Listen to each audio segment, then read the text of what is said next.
Hello and welcome. You are listening to the Investor Lab. My name is Goose, and you probably already know that because you've probably listened to a few of these episodes before, but today you're absolutely in for a genuine and deeply impactful treat.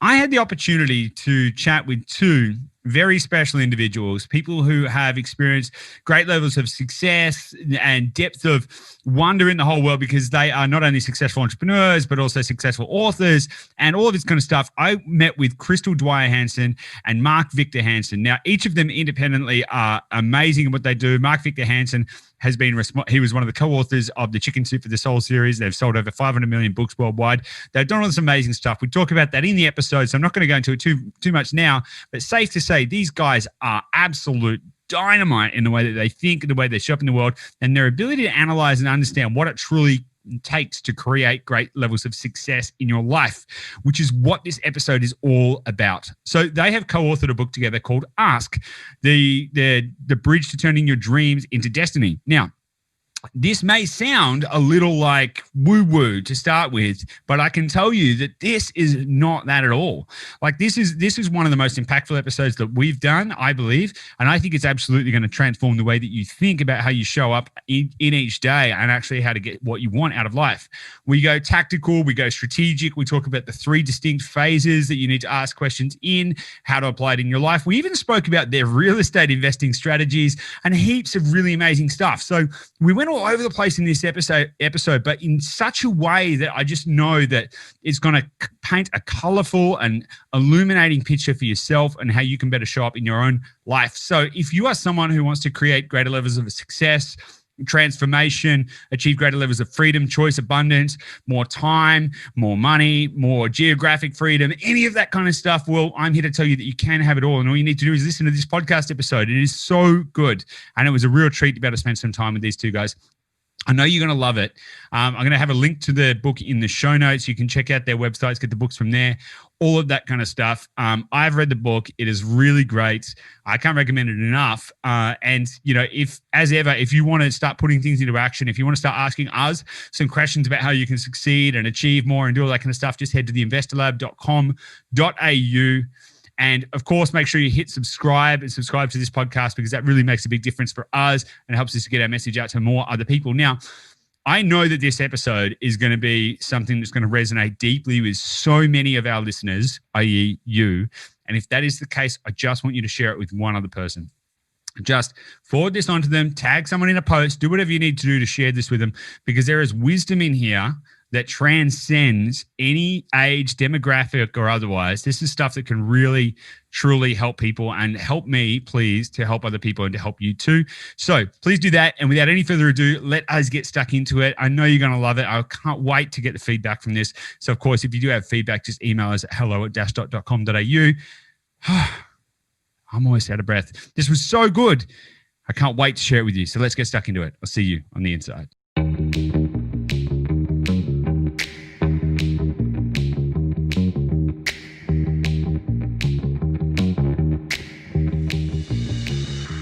Hey guys, welcome back to the Investor Lab. Joining me today are two very, very special guests. And normally I kind of run into the episodes pretty quickly with a very short introduction, but I just couldn't possibly do that with these guys. There's such a huge mammoth amount that I want to kind of bring to the table. I've got two guests. Their names are Dwyer Hansen, and she's an international speaker, entrepreneur, researcher, expert in human potential, transformational life coach, and successful author of Skinny Life, The Secret to Being Physically, Emotionally, and Spiritually Fit. And that's just Crystal, and that is not even all of the stuff she's done. It's just such a big list. We've also got Mark Victor Hansen, who you may know as one of the founders of the Chicken Soup for the Soul book series, which has sold over 500 million books worldwide. You know, these guys between them have impacted the lives of literally hundreds of millions of people. And also for the last 44 years, Mark Victor Hansen has been known as one of America's favorite and most revered inspirational speakers, motivational speakers. He's been featured in more publications and media resources. I pretty much have to do a whole podcast just on everything that you guys have done. But now you've gone and written a book together called Ask, The Bridge to Turning Your Dreams into Destiny. There it is on the screen. If you're watching this on video, it is my absolute unadulterated pleasure to warmly welcome Crystal and Mark Victor Hansen. How are you guys? Thank you, Goose. We're great. So happy to be here with you. We're unadulteratedly happy. That's good. That's good. I mean, it's a genuine pleasure. It's middle of the afternoon where you guys are. It's nice and early in the morning here where I am in Sydney. I mean, a lot of people may have come across either of you before. You're both successful in your own rights, and now you've got and written this book together. For those people who maybe don't know, who maybe haven't heard of you before, like, do you want to give us the quick 5-minute synopsis? I know I kind of touched on a few things there, but like, what's kind of brought you to this point and made you want to decide to write a book together? Well, for me, I'll just go first really quickly. As a transformational life coach and clinical hypnotherapist, the way I help people transform their lives is taking that reflective journey, which is all about asking questions. I mean, it's all about that. And you literally can't change anything in your life until you start asking those questions. And Mark and I both realized that throughout our lives, at any of those times that we were down or we were having adversity or challenges, the way we overcame those challenges was by asking the right questions at the right time.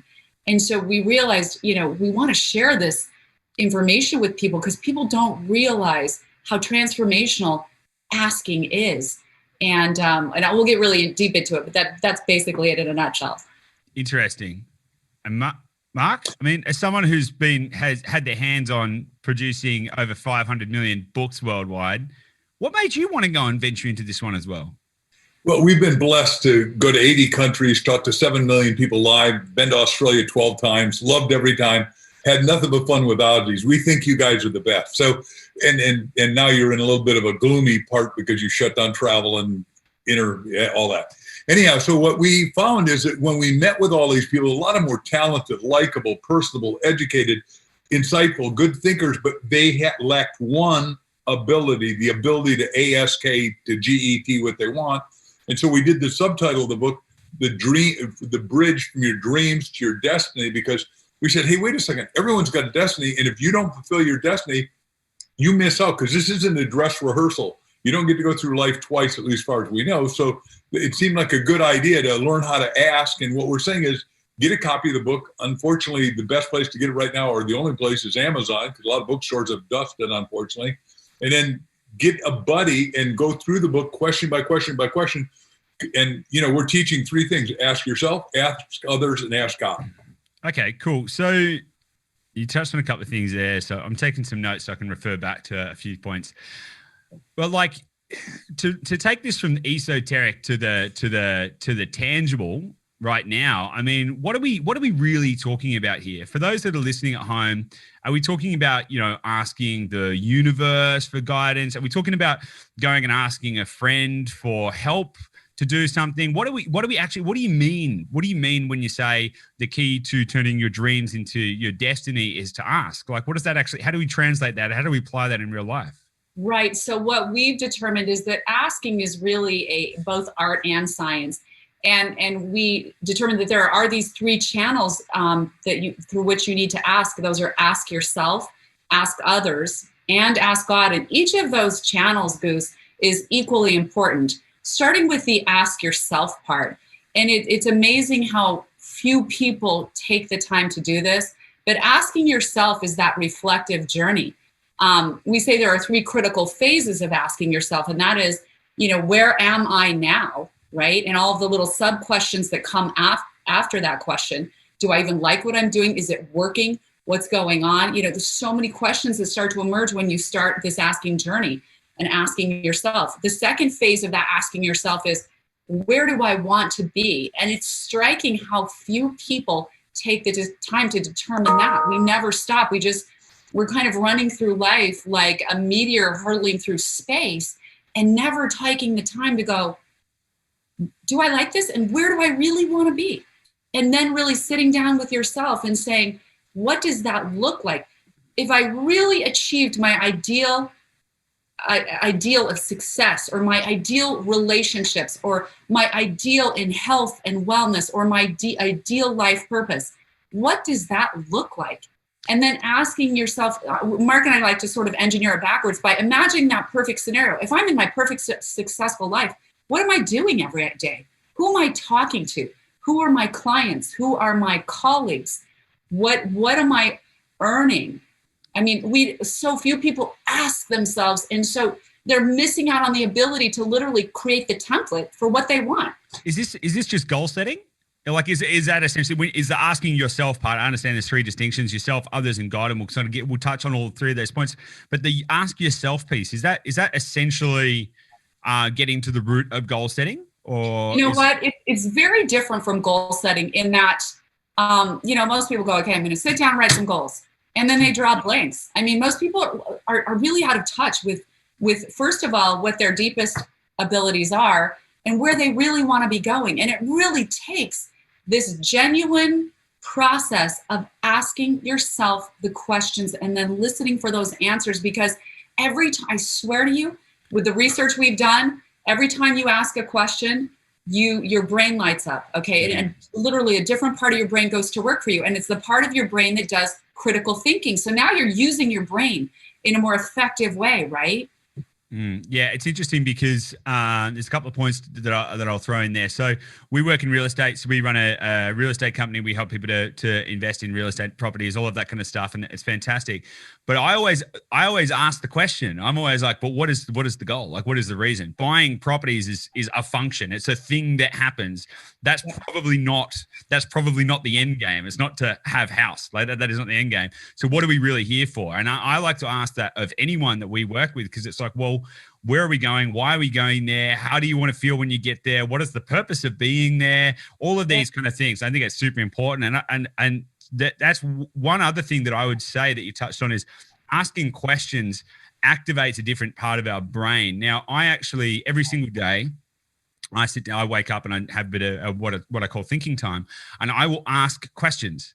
I don't just like write my goals or just like write a little journal. I'm like, what would things look like if they were different? How could things be different? What would that mean, and why? And the process of asking questions with like in a structured questioning format allows you to come up with phenomenally different answers. You're a transformational life. This is one of the most transformational things that I've done, is actually to spend more time asking more questions, like what am I optimizing for, and all of these kind of things. So I'm right into this. So this is great. This is fantastic. Can I ask though, like obviously this is a really important thing, but having both been prolific producers of content and experience and talking all over what actually drives you to want to go and create another book? I've written a book. Writing a book is not quick nor easy. What's actually driven you to want to do this?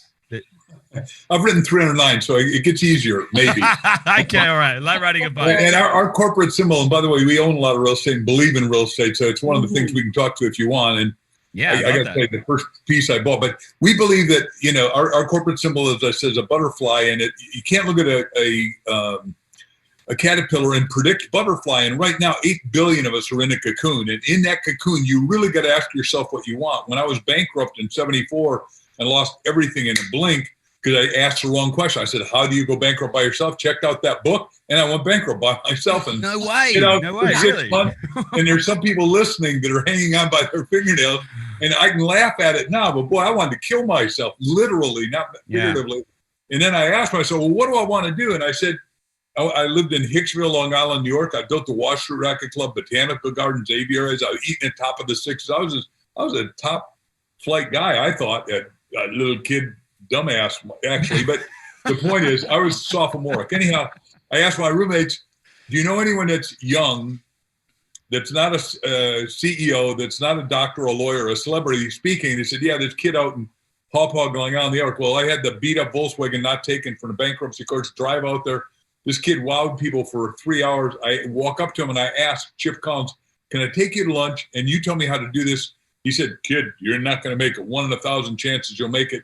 But if you stay out of real estate in these 5 boroughs, I'll teach you how to do it in life insurance. So, and I did 1,000 talks a year the first 3 years, because once you decide what your right livelihood is, what your destination is, what your destiny is, it's easy to do massive action and get massive result.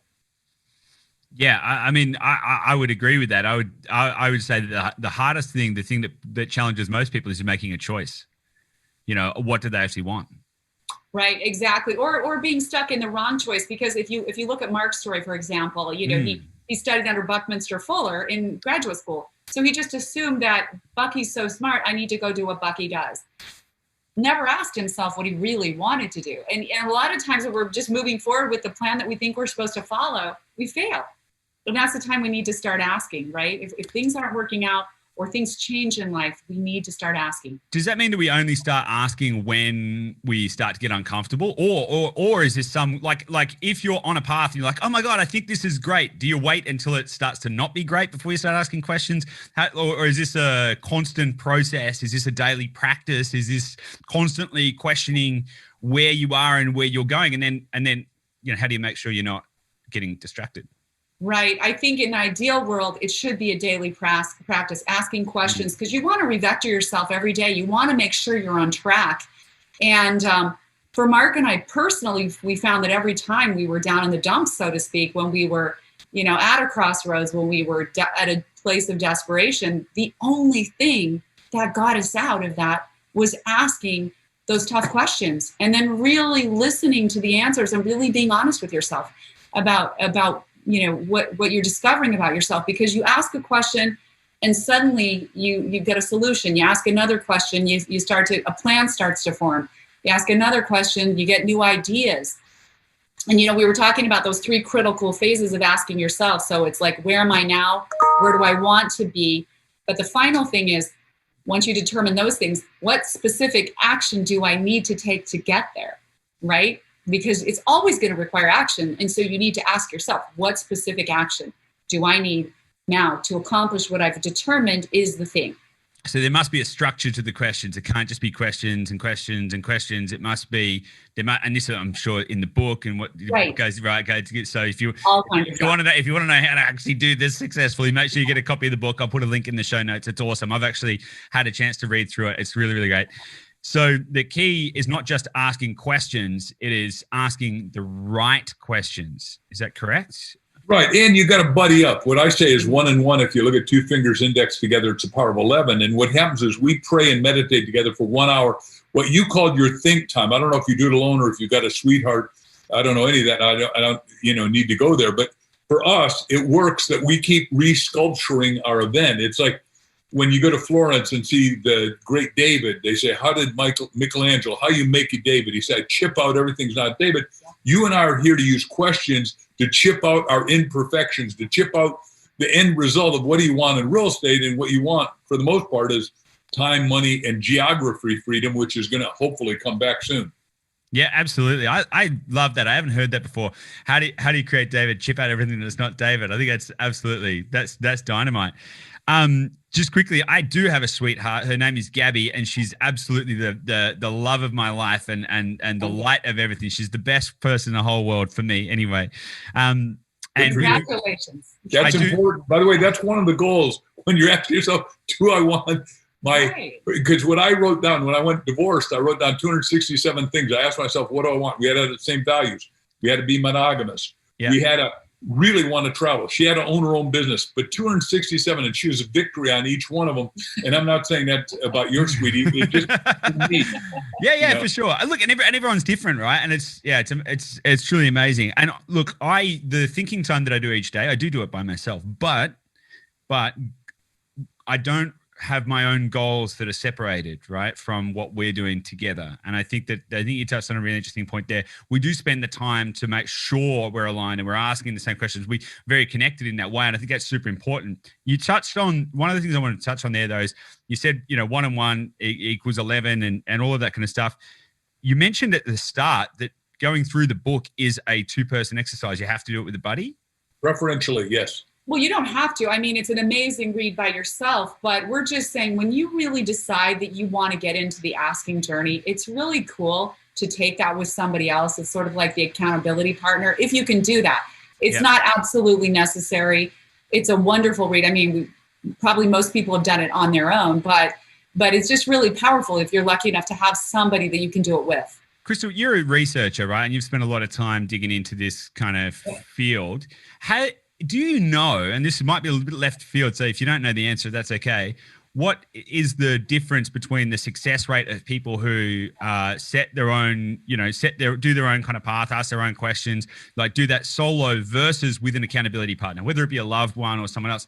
Is there a correlation between, a higher level of success when you do it with somebody else, or what's your opinion on that? Right. And I've never looked at any study being done on that. But I think for one thing, I think human beings were made to be our greatest resource is one another, truly. And that's why I want to get into the ask others part, because asking others is a really important part of our journey. And right now we're so afraid to do it. People are so superficially connected, by social media and things like that. But they're really so disconnected in their hearts and minds. People are at epic levels of loneliness. We're not connecting like we used to, because like Mark and I said, when we grew up, if you wanted to meet someone, we were 4 years old, we'd toddle down the street, knock on the door. Can you play? You had to put yourself out there, put yourself on the line, and relationships were real. And we just feel like we don't have that anymore. And so part of this asking journey is really we're encouraging people to connect with one another.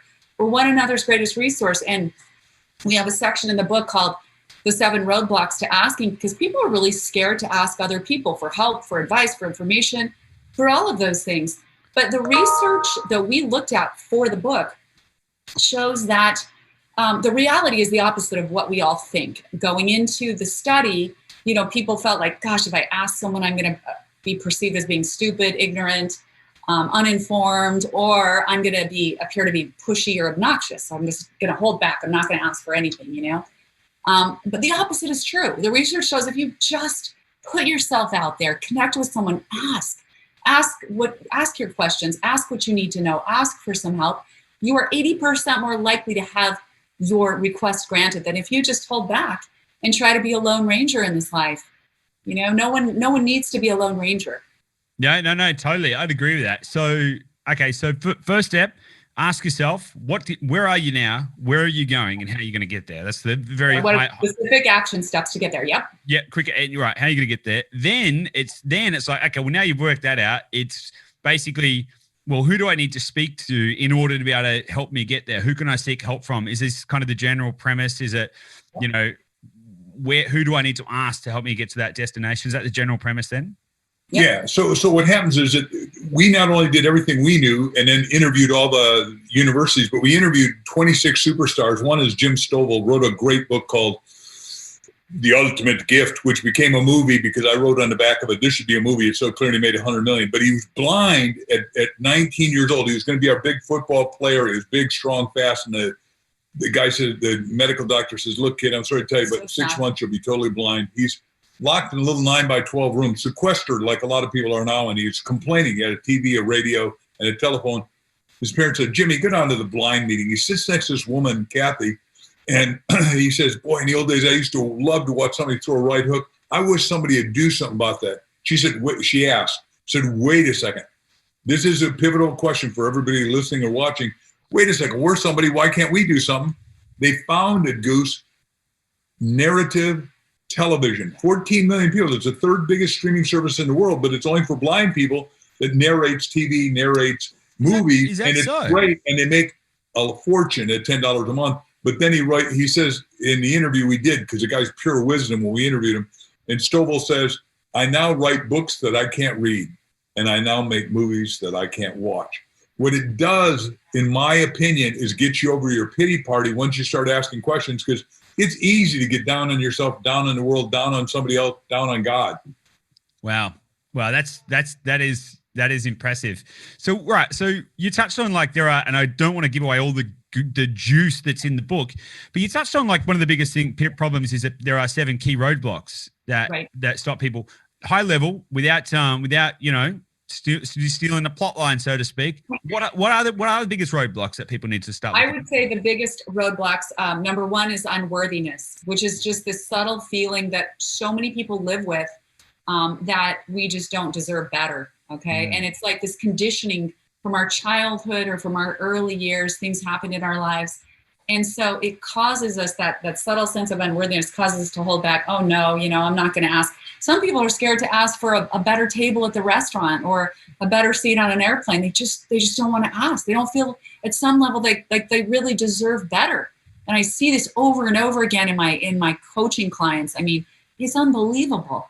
And if you can recognize some of these roadblocks, there's naivete, doubt, fear, excuses, pattern paralysis, and we get deeply into those in the book, and they're so important to recognize in yourself, because I promise you, every single person has at least one of these roadblocks, if not more. But if everyone started just saying, "Hey, can I get an upgrade? Can I get an upgrade?" every time they went on an airline and stuff like that, isn't that? I don't know. I mean, I can understand what you're saying. It's tied to your self-worth, but isn't that a little? Maybe I've got an issue here, because I'm like, isn't that a little presumptuous? Have you ever asked for an upgrade and not got it? I think I have asked for an upgrade and not gotten it. See? But I was probably wearing the wrong clothes, and I probably wasn't in the right. Well, they may not have had any seats left. I don't think they did have any seats. I've definitely tried it on a couple of times and not gotten there. I've also done it successfully. So, I have a propensity to ask. I'm like, hey, I'm one of those guys, and my partner Gabby always calls me out on it, because anytime I think of something, I'll just ask. I'll be like, hey, what's this? How does this work? Hey, can you give me a hand? Like, because I love to do that, and I'm a testament to the belief that that the more you ask, the more you get. So I'm into that. I want both of you to each individually answer this question. What's the best question you've ever asked? Oh boy, in the whole entire world, what's the best question I've ever asked? You know what question makes me feel the best? When I ask it, and I ask this question all the time. And it's a question I ask to God. I go, God, will you please show me how to be the greatest expression for which you made me? Please show me how to be the greatest expression for which you made me. That's good. Kind of puts life in a whole new context, doesn't it? Because it's like, wow, yeah. If I were to become everything I was created to be, what is that? Help me be that, right? Can we ask for anything better than that? How can I ask, how often do you ask that, and how different are the answers? I ask it every day. I swear to you. I ask it when I'm going, before sleep. I pray and I talk to God. I talk to God all the time, because God is just like an integral part of my day and my life. And I feel like I get feedback from God's amazing universe all the time. Because when you start talking to God, crazy magical things start to happen. You start to focus and ask the questions, and suddenly, like, you see the exact answer in a book, or someone calls you and gives you exactly what you were seeking. And it's just happened to each of us again and again and again. So interesting. Yeah. You start to get we say you have to prepare to be a good asker. Okay. And part of that is, number one, you have to have belief. You have to believe as an asker that you deserve the answers, and that the answers are out there for you somewhere. Life requires belief, doesn't it? You have to believe in yourself to be on this podcast today, right?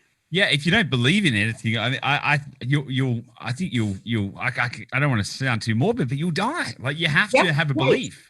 Right. You have to believe that they have to believe in something, even if it's small. Yeah, I mean, even the choice to drink water is like, I believe that I'm thirsty. You have to have a desire to pull yourself forward, and the stronger your belief, the further you're going to pull yourself forward, I believe. So, Mark, best question you've ever asked. So the question I asked her for 3 years, every day I asked her, will you marry me? And every time, thank God, she said yes.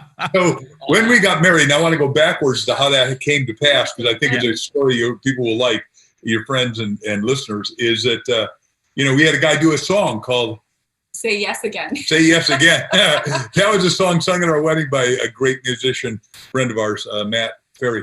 Anyhow, when her mother sent her to my seminar, she happened to attend. It was thousands of people at VIP asking me stuff.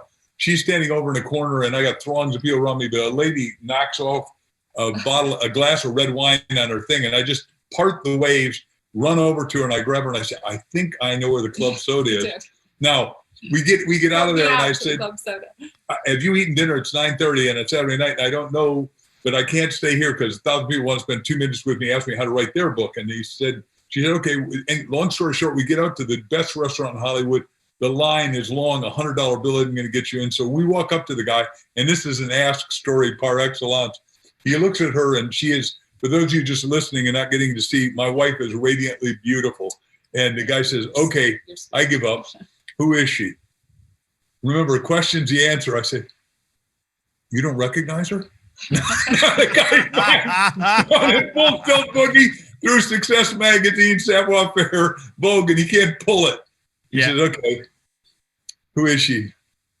I said, we're both Danish, but I'm goofing around. I said, she's a queen of Denmark. He starts by saying, no, she's not. And then he goes, oh my God, because he knows he's insulting me. And he says, who are you? I said, who travels with the queen? He said, oh my God, you're the king. Hold on one second. Now we're goofing around. I knew you would like this. Yes. It's a cute story because what you said when we started the show is you're supposed to have fun, and questions can be a source of great fun if they're not antagonistic. And I wasn't being antagonistic. I just didn't want to wait in line with 100 people. I wanted to be with her, and it was the most magnificent meal of my life. Fantastic. A meal of deliciousness. Fantastic, mate. That's awesome. That's awesome. Well, okay. You mentioned, I don't want to deviate too far from the book, right? Because this is there's a lot here. But you mentioned you guys are into real estate. Do you want to just talk to that for a minute? I'd love to know, what's obviously the markets are very different here in Australia than they are in the US. High level, what appeals to you about real estate? How's your high level? What's the sort of strategy been? Just talk to that just for a moment. It'd be awesome. Right. So we've invested in a lot of things, and when we ask ourselves, what has given us the most consistent, best return on our investment with the greatest stability, and bar none, it is real estate. We've invested in all kinds of things, from clean energy, different kinds of companies, medical, everything. And honestly, we're getting to the point where we're just none of that anymore. We're sticking with real estate. And we have some stocks, but we're out of the market right now because it's way too crazy. We don't know what's going to happen there. But yeah, real estate is very predictable. The key is you have to ask yourself, are you buying in a buyer's market or a seller's market? That will make the difference right there between your success and your failure, right? Because if you're buying in a seller's market, that's not good. That means sellers are getting top dollar for their prices and you're overpaying. So and people are very sheep-like in some ways. They tend to oh, everyone's getting real estate now and the market's so hot, I'm going to get in now.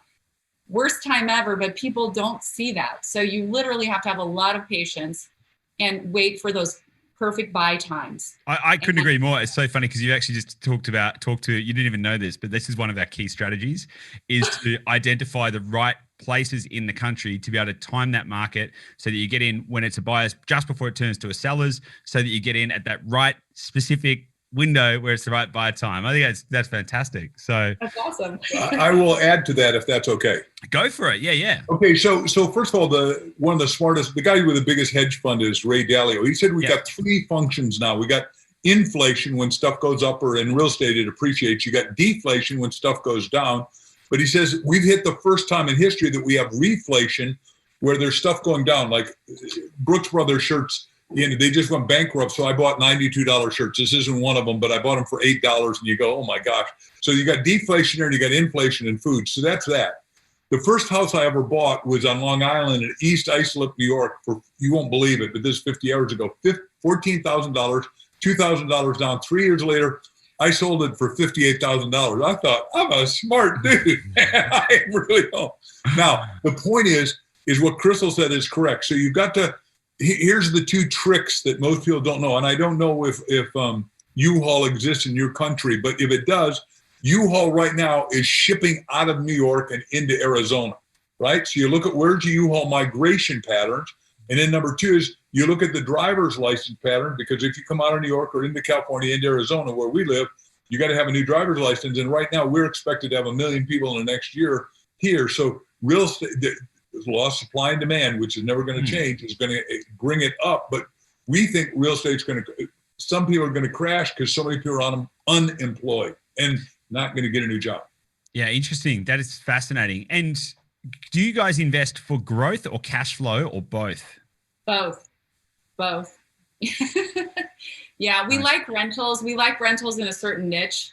Yeah. What's the niche? Yeah. The niche is they have to have 2 to 3 bedrooms and a garage. Okay, so single family homes. Yeah, we like, well, no, condos are single family homes. Yeah. And we like being by the Because- hospital because people are getting older and they need it. And we have a $12 billion hospital you may not know here called a little thing called Mayo Clinic. The real Mayo Clinic is you're right. Yeah. Massachusetts. Yeah. Yeah, nice. So we rent heavily to doctors and lawyers, doctors and nurses and lawyers and a few lawyers, but mostly they're going to keep their job as far as I'm concerned. It's going to only get, more needed. And they happen to love because we do really quality stuff. So what questions did you ask that sent you on that real estate journey?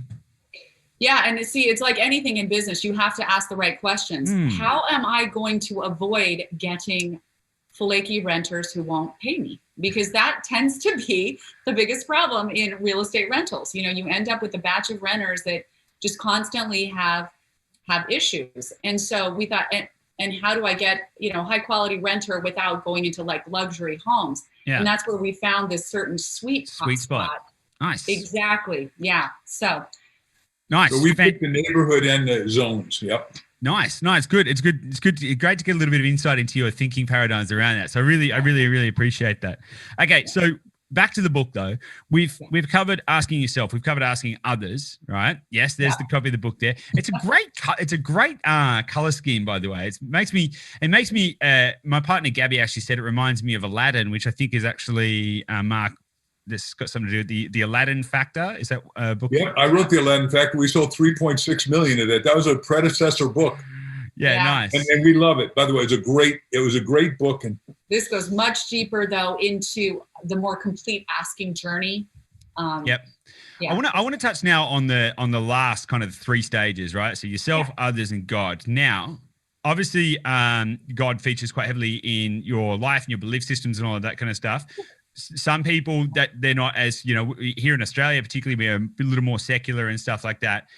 Talk to how to ask God, but then also, for people who might not resonate necessarily with the word God, sure. how can the thinking around this stage of the process be applied for anyone? Well, first of all, there's 367 names for God. I don't care what you call God: universal intelligence, infinite wisdom, bountiful love. Look, pick the title you like, but you say infinite intelligence. What is my destiny? And you say it 400 times before you go to sleep at night. Now, it's critical that you do it that much because she's a hypnotherapist. It takes it to get into 18 billion brain cells because you're going from conscious to subconscious. And then you got to be ready in the middle of the night and tell your sweetie, hey, I'm going to probably wake up. If Mark and Crystal are telling the truth, I'm going to have this great idea and I'm going to write it down. But they told me I got to turn on the lights and write it in detail because when God gives you the answer or universal intelligence or infinite wisdom, right? And you say, well, where did you use it? Well, Jack came up with a crummy title for our book, Chicken Soup for the Soul. And I said, Jack, it doesn't cut it. We're going to do a thought command in our respective houses. He lived in Santa Barbara, California. I lived in Newport Beach. We each did 400 times mega best-selling title, mega best-selling title, mega best-selling title, mega best-selling. He calls me at 2:58 in the morning and says, Chicken Soup. I said, for the soul. I said, we got it. Now, we still got 144 people say, you ain't got it. Get out of here. And we had one little 145th publisher take us. But the point is, we knew we had it. The audience knew we had it because they said, you have that story in a book. And we did it. And obviously, the book sold 500 million. So, and it's not done. Yeah, totally. Yeah, it's definitely still going. So, okay, cool. So we can. I agree with you. I think that there, when you think about God, that you can think about spirituality, higher force. You can think about you can kind of interrelate that. So if we kind of take that perspective, right. Crystal, do you want to talk to the third component about why that is so important? If speaking to the larger, universal self and energy. Exactly. I think it's so important because I think one of the reasons people get down and get depressed is because we're all a bit, as human beings, we're a bit narcissistic, truly. We kind of start to think everything's about us. And there's just something so beautiful and healthy. It's like pulling your camera, it's like focusing, on some little problem. And then you pull the camera lens back all of a sudden and you see this glorious universe where there's so much beauty and wonder happening every single day. There are countless miracles, whether you see, I just saw this amazing picture of a German shepherd who adopted a little owl, this little injured owl, and they created this love bond. It's like, these pictures are truly incredible. This love they felt, and he's protecting this little guy. and they're snuggling together, like all different pictures. They're like, companions. But there are so many miracles like that in the universe, small and big, that we can't explain, I mean, really, everything's a miracle to me. When you look around, there's just so much to be grateful for, to appreciate. And so if we just sort of pull the scope of the lens back and look at that and start to notice the wonder of the universe, it becomes much more exciting, and it increases our vitality to get out there and participate in this live, beautiful, amazing, miraculous universe. We do have a role in it, and we have a role in connecting with it. And I think that's a big part of the message with the book too. We need to connect to each other. We need to connect to the universe, to life, to all that's living. And it's amazing what can happen if you keep that perspective in your heart and mind every day. I would actually say, I think that's probably the hardest part of all of this. Yeah. I actually think this is the hardest part. And I think that as entrepreneurs, as humans, right? As humans, right.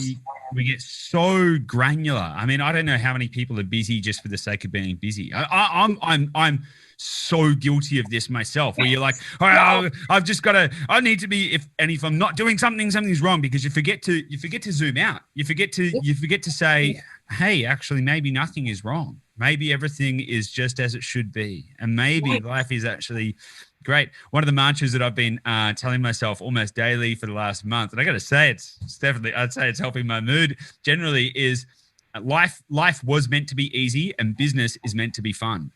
And if you start telling yourself that, you start going, well, hang on a second, this is easy and fun. What am I stressed about? And you start to elevate the way you think about the situation. So I definitely think that's awesome. I love that.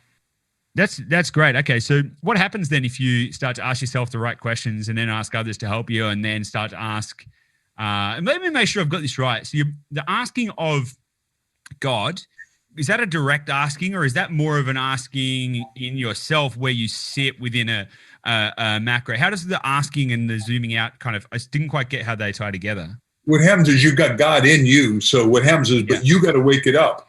It's invisible. What you said so articulately and maybe went over it and didn't even know you did it, is there's a little sense of you, which you just said, the ego sense of you, which is small, right? And then there's a big sense of you, the spiritual sense of you, the sense that's connected to all the universe, which is miraculous. Because egomaniacs right now go, I can do anything. No, you can't make a universe. The universe is 15 billion years old. You aren't even going to live to be 150. So guess what? You don't even understand 1 trillionth of what's really operative in the universe. You can't make a grain of sand, or, you can create a baby, but a baby is a miracle. And that's what she was saying about the miraculous of it.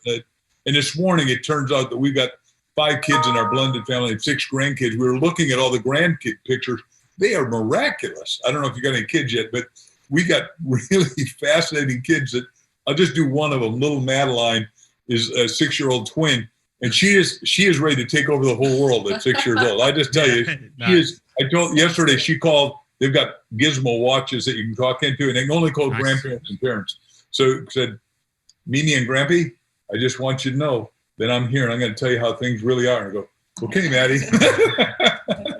Wow, that's big for a 6-year-old. I got to tell you how things really are. So, hectic. Okay, all right. So when we're talking about it's asking the inner and outer self. It's really understanding. It's really asking the questions to give us the context and a perspective around who we are, where we are, and just to try and give us some framework and some vision and oversight. I get that now. So what happens then if you do all this? Like, why would anyone want to go through this exercise? What's the good thing that could, like, why? All right, I've asked myself all these questions.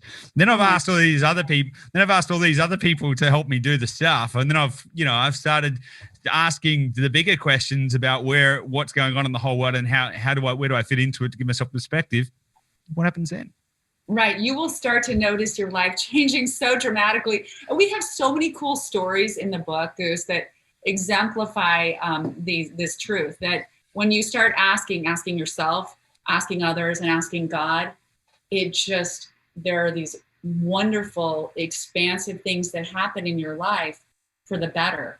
And we know that it's happened in our lives and continues to happen, because it's interesting. There is no mechanism that has the ability to reveal what is hidden like asking. And if you think about when people feel stuck, okay, and there are so many people who feel stuck, especially right now. They're stuck and they feel hopeless. When you're at that stuck, hopeless stage, you don't know what to do. You truly don't know what to do. And it's very tempting, and so many people are doing it, just to keep sliding downward into your misery, right? And we're saying, stop right there and start asking yourself these questions. Start asking yourself some questions. Start connecting with others and asking them questions. And start connecting with the universe, with the source of life. You are a part of life, and there is a source of life. None of us as human beings, and I think this is why people struggle with God. Do I believe in God? There's no way any of us can define God. I can't define God, you know, and I think people were taught, oh, God's some gray-haired guy in the sky. That's why people have a hard time with it, right? Yep. No way will any of us in this lifetime be able to define God perfectly.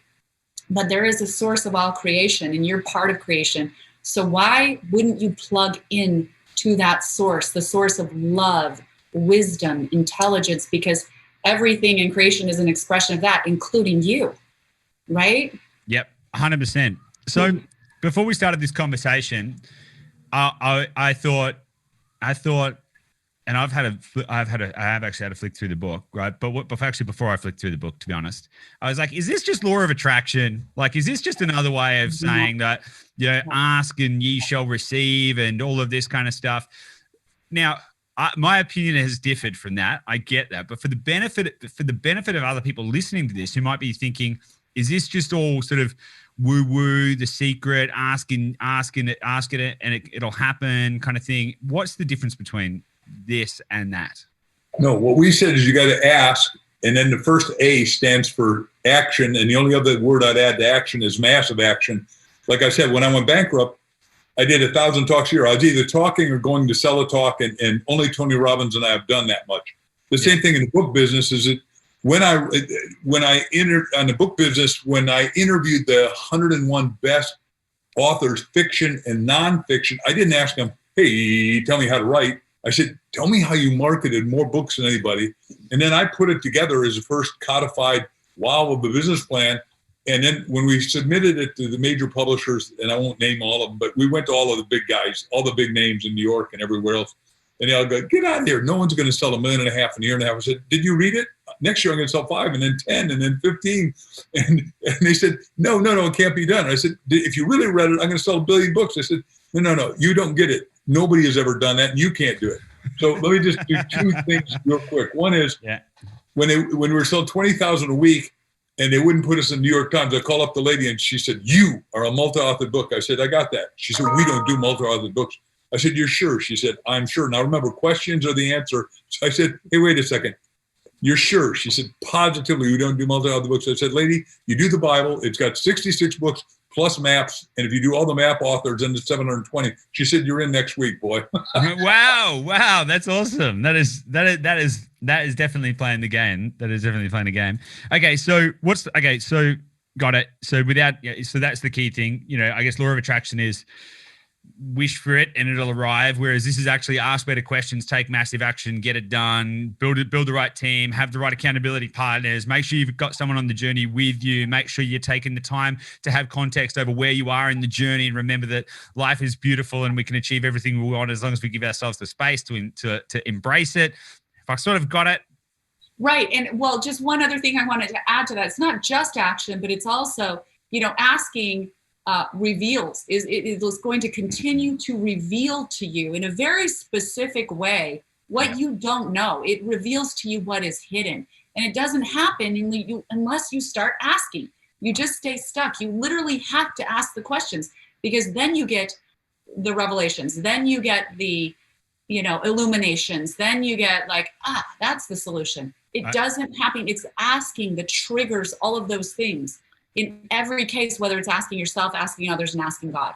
You know, I literally can't agree with you more. I literally cannot agree with you. Thank you anymore. Like that is, we kind of touched on this earlier, but it's been the biggest single thing that I've done, particularly this year, is to consciously and deliberately ask questions. You know, and just ask and be like, is this the thing that, just simple stuff it can be, but just ask and ask and ask, and like, why this, why, and it just creates so many unbelievable new strategic and non-tactical pathways in your life, where you're not jumping from one haphazard activity or action into another. You can actually start to see a real meaningful pathway that provides better value to the world. I think it's, I genuinely can't agree with that sentiment more.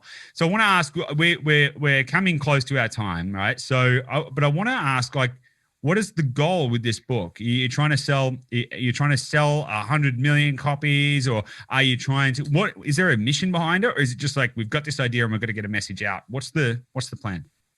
We can do a number if you need to have that, and I'll gladly. I don't need it. You can have whatever you want. I want to clarify. No, the point is, we want to get everyone in the world, 8 billion people, to understand asking, whether they listen to the book, listen to a tape, video, download it in Kindle. I don't care how they do it, but our destiny is helping every individual find their destiny, because everybody, 8 billion of us, are sequestered, and most of us are confused, confounded, depressed, and unfortunately, suicide is going off the Richter scale in your country and ours and around the world. And even this morning, we got called by the military, and it breaks our heart, because there's so much potential. And after every shutdown like this, there is a great boom. Like in 1898, America went into its first depression.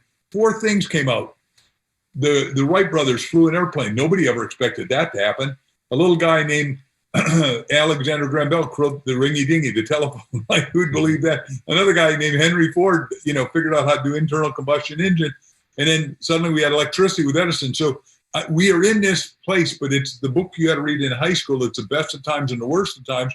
We're saying attitudinally, if you ask the right questions attitudinally, it's going to be the best of times. Yeah. And we're planning some big things with Ask. We're going to do a whole transformational program around asking. And so we love for people to stay in touch with us. Get the book on Amazon. It's the best place to get it. It's in all forms, Kindle, it's a beautiful hard book, and then audiobook as well. And then please stay in touch with us. If people want to join, we're going to be doing a book club.